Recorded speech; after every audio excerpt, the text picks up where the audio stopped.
कमाल तापमानात वाढ होत असल्याने कोकण आणि विदर्भात उन्हाचा चटका वाढलाय।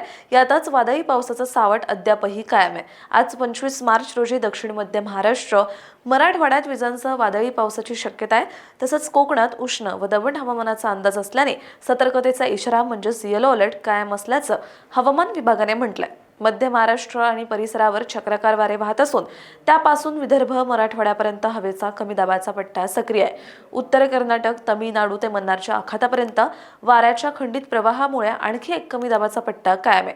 मंगळवारी म्हणजेच काल 24 मार्च रोजी सकाळी 8:30 वाजेपर्यंतच्या 24 तासांमध्ये महाराष्ट्रातील अकोला येथे देशातील उच्चांकी 39.4 अंश सेल्सिअस तापमानाची नोंद झाली, तर उत्तर प्रदेशच्या नजीबाबाद आणि पंजाबच्या गुरुदासपूर येथे निचांकी 14 अंश सेल्सिअस तापमानाची नोंद झाली आहे। आज 25 मार्च रोजी मध्य महाराष्ट्रातील सोलापूर, मराठवाड्यातील धाराशिव, लातूर, नांदेड या जिल्ह्यात विजांसह वादळी पावसाचा अंदाज असल्याने तसंच कोकणातील ठाणे, मुंबई आणि रायगड या जिल्ह्यात उष्ण लाटेचा व दमट हवामानाची शक्यता असल्याने सतर्कतेचा इशारा म्हणजेच येलो अलर्ट हवामान विभागाने दिलाय।